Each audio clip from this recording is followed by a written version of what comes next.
Fala aí, galera! Preparados para mais uma aula de física? Hoje veremos a primeira e a terceira lei de Newton. Vem comigo!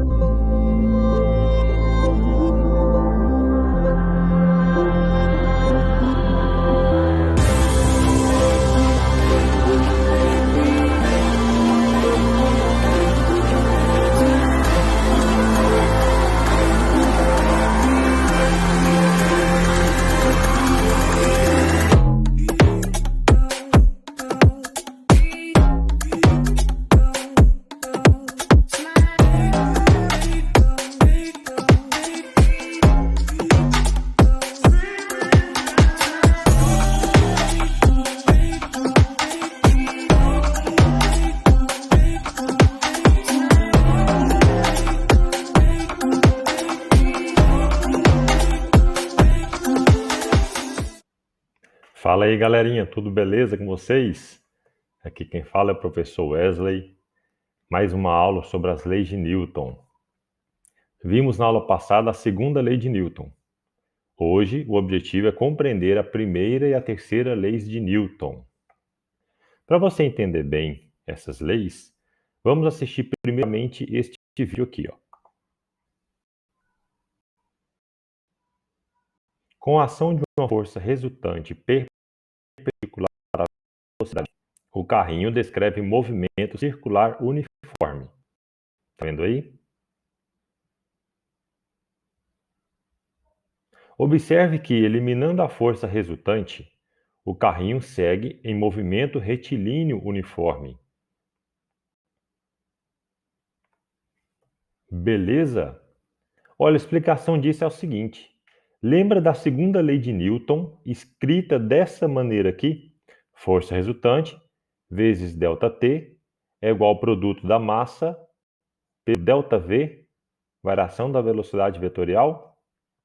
Pois bem, quando você tem uma força resultante, você vai ter uma variação de velocidade, como no caso do movimento circular uniforme do começo do vídeo. Então, alguém estava segurando aquele barbante com o carrinho, então aplicando uma força ao carrinho, e ele mudava a sua velocidade vetorial, a direção e o sentido dela. Quando deixa de existir essa força, por exemplo, eu solto o barbante ou ele se rompe aqui, ó, o que acontece é que não vai existir mais uma força resultante atuando nessa bolinha, por exemplo, ou naquele carrinho. Então quer dizer que a variação da velocidade também vai ser zero. Então, se a variação da velocidade é zero, o movimento passa a ser retilíneo uniforme. Por isso que ele sai em linha reta. Tá certo? Olha o segundo vídeo. A caixa em relação à Terra está em movimento com velocidade constante. Dá para ver? E ela continua do mesmo jeito quando o caminhão é freado.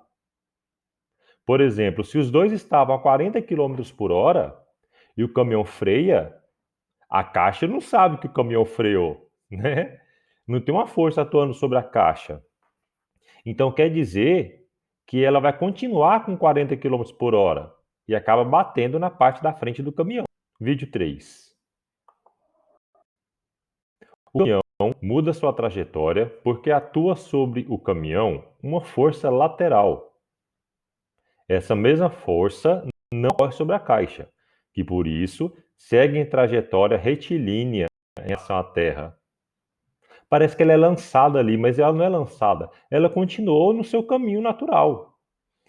De novo, por exemplo, os dois estavam a 40 km por hora, certo? Quando o caminhão vira, a caixa não sabe que virou. Não está aplicando uma força sobre a caixa, ela está solta ali no caminhão. Então o caminhão vira, a caixa continua reto. Continua a 40 km por hora em linha reta. Tá certo? Olha, nesses três vídeos, veja que o corpo ele permanece em movimento retilíneo uniforme, MRU, pois a força resultante sobre o corpo é nula. É a lei, a segunda lei que estamos analisando, certo? Então, olha, se a força resultante é zero, o ΔV também será zero. Então, ele vai permanecer em movimento retilíneo uniforme. Tá certo? Não vai variar a sua velocidade, nem em módulo, nem em direção e nem em sentido. Beleza, vamos a esse outro vídeo aqui. Quando o caminhão arranca, a força resultante sobre a caixa continua nula. Por isso, ela permanece em relação à terra em repouso.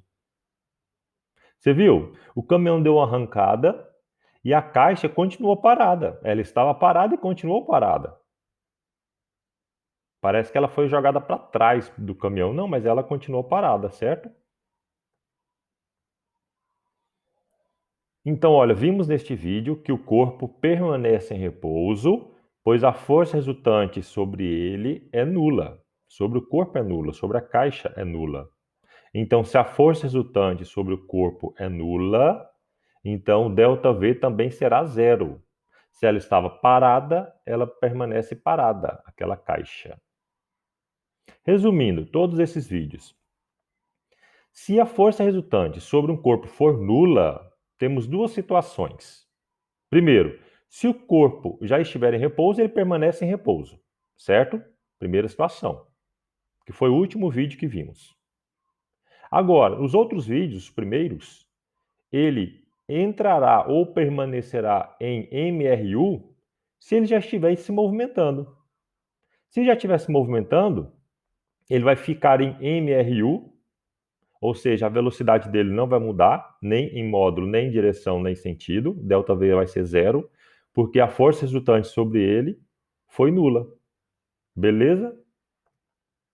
Olha, essa propriedade que os corpos possuem de permanecerem em repouso ou em MRU, quando sujeito a forças cuja resultante é nula, é chamada de inércia. É uma propriedade do corpo. Ele quer ficar inerte, quietinho, na situação que ele se encontra, seja de repouso, seja de movimento retilíneo uniforme. Primeira lei de Newton fala sobre isso. Todo corpo permanece em seu estado de inércia, que são aqueles dois estados, um daqueles dois, repouso ou MRU, a menos que seja obrigado a mudar este estado por forças impressas nele. Então, se a força resultante for zero, ele vai permanecer naqueles estados de inércia. Agora, se a força resultante sobre o corpo não for zero, aí ele vai sair daqueles dois estados de inércia, um daqueles dois, certo?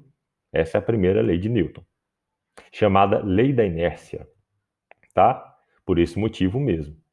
Uma observação importante é, assim como essa primeira lei, a segunda lei de Newton, ela é válida para referenciais inerciais, ou seja, referenciais que estejam em repouso ou em MRU. Por exemplo, a Terra. A Terra é um bom referencial, né? Nós vivemos aqui no planeta Terra, então a superfície da Terra é considerada um referencial inercial. Então a primeira e a segunda lei são válidas para referenciais inerciais, como a superfície da Terra, tá certo? Vamos então à hora da verdade. Eu quero que você pause o vídeo agora e tente fazer essa próxima questão aqui, ó. E logo eu já vou resolvê-la. Resolvendo a questão, temos que duas únicas forças agem simultaneamente. Está falando que tem duas forças sobre um corpo em MRU. Se uma delas vale 35, caracteriza a segunda força. Então, olha só, se o movimento é retilíneo uniforme e ele quer saber para onde tem uma segunda força, a força resultante tem que ser zero, não tem?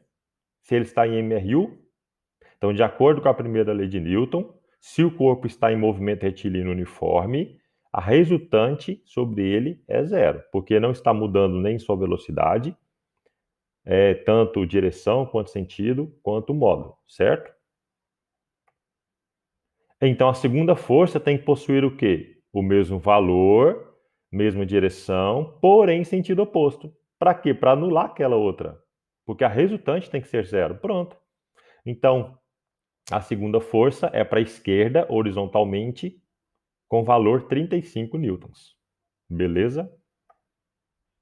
Terceira lei de Newton é chamada lei da ação e reação. Por exemplo, essa pessoa aqui ao caminhar. Quando a pessoa vai caminhar, ela empurra seu pé para trás. Ela faz força com o pé para trás. Se você prestar bem atenção, você empurra o chão para trás. O chão, consequentemente, reage te empurrando para frente, te impulsionando para frente, certo? Para toda ação de uma força sobre um corpo, surgirá uma força de reação contrária sobre o agente realizador da ação. Essa é a terceira lei de Newton. Ela tem 4 características. As 4 características, para vocês entenderem bem, desse par ação-reação, porque sempre vem aos pares, né? Toda ação corresponde a uma reação. Vamos a esse exemplo aqui, uma pessoa chutando a pedra. De repente a pessoa está andando, sem querer chuta uma pedra. Quanto mais forte ela chuta, maior é a dor sobre o pé da pessoa, não é isso? Se ela chuta com 10 newtons, a pedra reage com 10 newtons. Se ela chuta com 50 newtons, a pedra reage com 50 newtons. Para toda ação tem uma reação. Então, chutar mais forte, o pé dói mais. Então, primeira característica, a ação e a reação, essas duas forças possuem o mesmo valor, o mesmo módulo. Segunda característica, elas têm a mesma direção. No caso aqui, a direção é horizontal. Porém, elas têm sentidos opostos. Uma está para a direita, outra está para a esquerda. Tá vendo aqui, ó? Eu chuto a pedra que eu coloquei, bloco B, né? Corpo B, para a esquerda. Então, força de A em B. A é meu pé. E a pedra reage com força de B sobre A, da pedra sobre o pé. Então, sentidos opostos. Elas têm sentidos opostos. E a última característica, mais não menos importante, né? Ela é importantíssima também, que atua em corpos distintos. Então, a pedra faz força sobre o pé, porque o pé faz força sobre a pedra. Tá certo? Exemplo 2. Pausa o vídeo novamente para tentar fazer esse exemplo. Então, nesse exemplo, você vê que o garoto está sobre o skate em movimento com velocidade constante, certo? E em seguida choca-se com o obstáculo e cai. A queda do garoto justifica-se devido a quê? Letra B. Letra B. Pelo princípio da inércia, né, gente? Primeira lei de Newton, pela tendência natural dos corpos em manter suas velocidades iniciais. Ah, professor, pensei que era a letra C, ação e reação, porque acabou de falar da ação e reação. Pois é, fica atento, hein? A ação e reação ocorre aqui, ó, no obstáculo, nessa pedra aqui, à frente do skate. Entre o skate e o obstáculo. Para toda ação tem uma reação. Mas veja, a pergunta é: a queda do garoto justifica-se devido a quê?